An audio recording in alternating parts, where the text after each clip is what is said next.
Ayun, kisig. Yun guys, ang hawak ko ngayon ay isang Guess. Ayan. Ito yung aking Guess na 2-time watch. Sobrang vintage natin ito guys. Mga 1980s, something like that. Isa to sa hinahanap din sa market. So, ayan, mahalaga at napagtabi pa tayo nito. Sis bagong-bago pa. Leather. Original. Genuine leather. So, ayan, makikita nyo yung oras ng Italy at oras ng Pilipinas. So, ayan. Ang presyo nito sa market is around, yung mga second hand, nagre-range pa rin ng $190 to $100 to $120. Something like that. So, bibihira na lang ito. Sobrang ganda.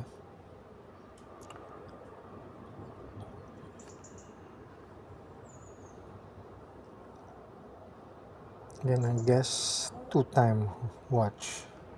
2-time watch clock. Yan. Sobrang kisig. Original.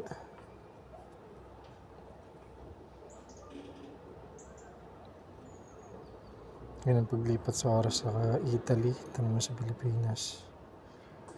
Ayan. So, ayan guys.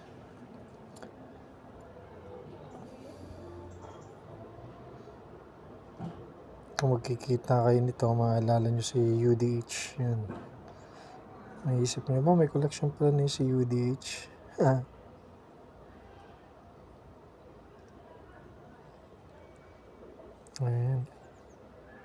Sobrang kisig. Walang kagas-gas-gas-gas. Mahilig kasi ako sa relo guys.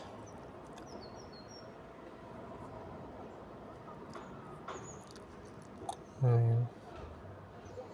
Naman tama ito sa mga pangmakisigan na lakad. Ayan. Gaya ng mga birthday yan, handaan, binyagan. So, makisig siya.